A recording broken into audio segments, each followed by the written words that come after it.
Well, we got to make sure that's the hypotenuse, but we just don't know a side measurement, do we? All right. Well, let's find out. Okay.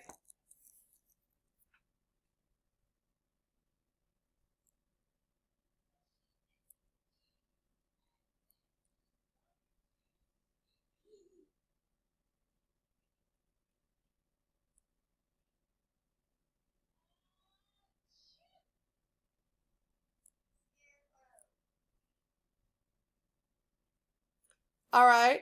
Now, we did already figure out that the side we're missing is the hypotenuse because I could draw my arrow from my right angle across. Now, to piggyback on what was said, we gave some reasonableness. Would 14 be a reasonable answer for the hypotenuse? Maybe. No?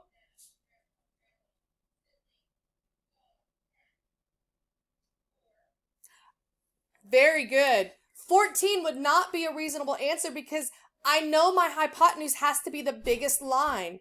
Well, one of my legs is 15, so I know my answer has to be bigger than 15. Okay, so let's keep that in mind. That's one way we can double check our answers. All right, now, in order to solve this, I have to use my Pythagorean theorem. What is the Pythagorean theorem, everybody?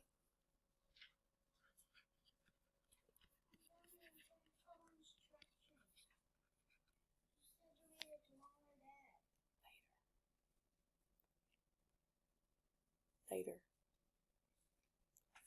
Perfect. And you may think that we're being boring by asking you to repeat it, but the more you repeat it, the better you remember it.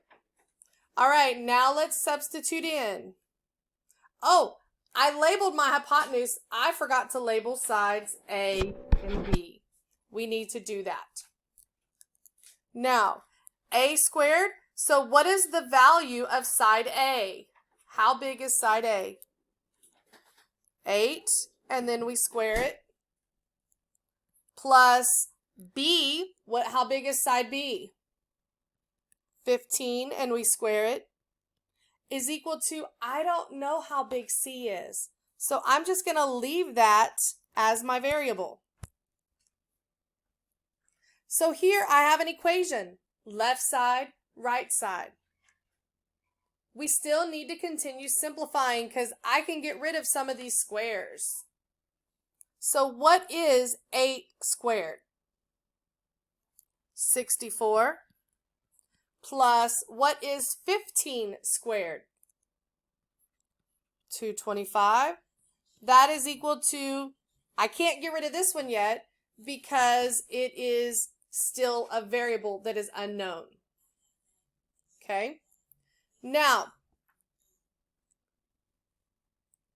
hold on one second. So now I still have more simplifying to do. Remember when we talked about when solving equations, I need variables on one side, constants or our numbers on the other? Well, I have that, but I have these two numbers here that I can combine. Those are like terms. So let's combine that. What is 64 plus 225? 289. So that is equal to C squared. But this is a critical part. This is where people make mistakes. Is my problem asking for C squared? I'm asking for the length of C, not the square of that. So I need to undo this squaring. If you remember from yesterday, the opposite or the inverse of squaring a number is to take the square root. What is the opposite of squaring a number? Square rooting it, yes.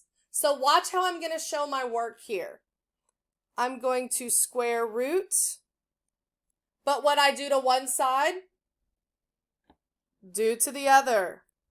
So because it inversed and undid the squaring, I'm only left with C.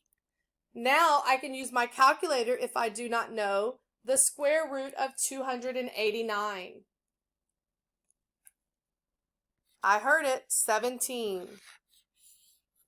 So that tells me that my hypotenuse is 17 units long. Is that a reasonable answer, first of all? Yes, because it is larger than 8 and 15. Knowing some of this reasonableness, if I had a problem, if this was a test question and I had an A, B, C, D answer, let's say I had 289, because you know that distractor right here, they're always going to try to put that there to trick you. Maybe I had an answer of 17, maybe I had 14, and maybe I had 18. Well, right off the bat, what two answers could I eliminate before I even worked out the problem? 18 and 2, nope, not 289. Sorry, I did that backwards. Which ones could I eliminate? C and A. Well, when I first started, I know I could eliminate C because it is not bigger than 15. And then once we worked it out, I could eliminate A because A is the square root and it's way out there. If I have numbers like 8 and 15, is it going to make sense that this diagonal is 200? That's not reasonable. So then I'm left with two answers that I could help eliminate to solve. When I get my answer, then I can verify that it was B. Okay? Let's do another example. Example number 4. I have to go to a new piece of paper because I'm out of room. So now we're at example number 4. Here's the picture. I do have a right angle, 30, 40, and question mark. All right, which side is missing? Are we missing a hypotenuse or are we missing a leg? How do you know that? Because it's the question mark? Okay, how do I know it's the longest side? If I don't know what this is, it looks longer, but how do I know that? I really don't. Oh, yes. Perfect. Remember when we label, we draw from the right angle across, it is the hypotenuse. Then I can label A and B. All right, everybody. Formula for Pythagorean theorem is A squared plus B squared is C squared. Yes, campus kids are winning the contest. They are louder. All right, let's substitute in what we know. How big is A? 30, and we have to square it. Plus, how big is B? 40, and we have to square it. That is going to be equal to C squared, because I don't know what C is yet. There's my equation. Let's make it prettier. Let's simplify. What is 30 squared? I hear 900. Do y'all believe him? Yes, I do. So 40 squared, what is 40 squared? 1600 is equal to C squared. What do I need to do next? Add my numbers, yes. 900 plus 1600 is 2500. That's still equal to C squared. Yay, I'm done. I have my answer. Yes? No, I'm not. I love that. No, you're not. Because my question is asking for the measurement of C, not C squared. How do I undo squaring that C? Square rooting perfectly. What I do to one side, do to the other. C squared, now it becomes C. And what is the square root of 2500? Do you agree or disagree, guys? 50. Do we agree or disagree?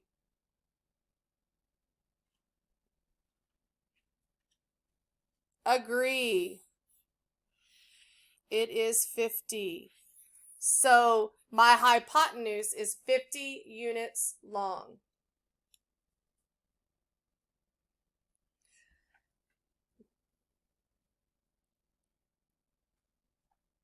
All right, how did we feel about that? Starting to come together a little bit of how we use Pythagorean? All right, now let's try one where maybe the leg is missing and not the hypotenuse. Example number 5. Here's my picture.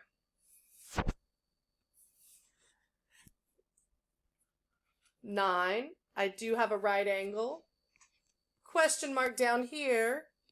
And 15.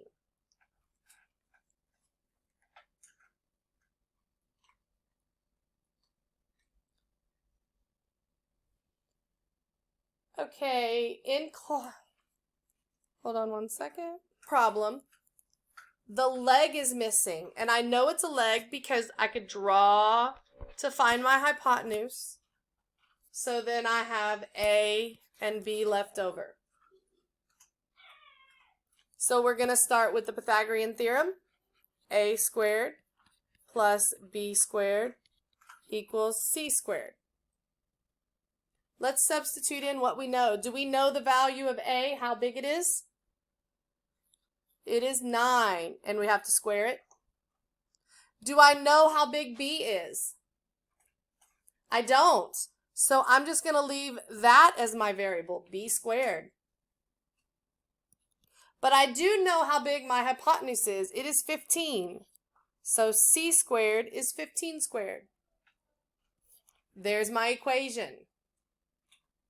So now I want to try to get rid of as many exponents as I can. What is 9 squared?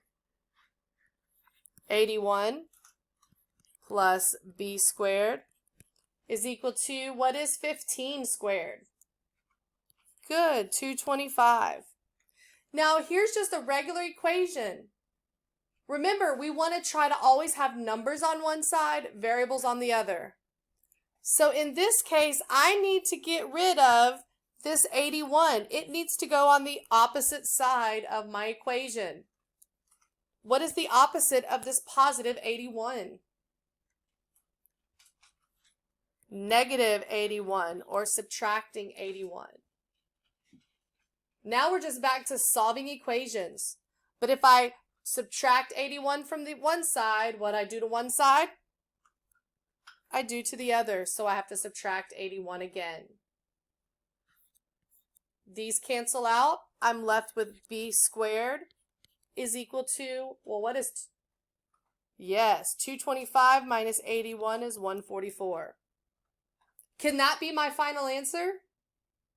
No. Number 1, because it's B squared, but also number 2, if I'm looking for B, it has to be smaller than my hypotenuse. My hypotenuse is 15. So we have to undo B squared. How do we undo squaring a number? Square rooting. So what I do to one side, I do to the other. So B is equal to 12. So the length of B is 12 units long.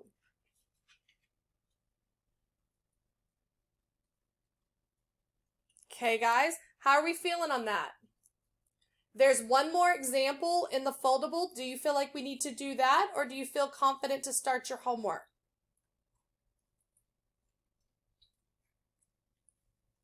Okay, I'm seeing a lot of thumbs up for homework.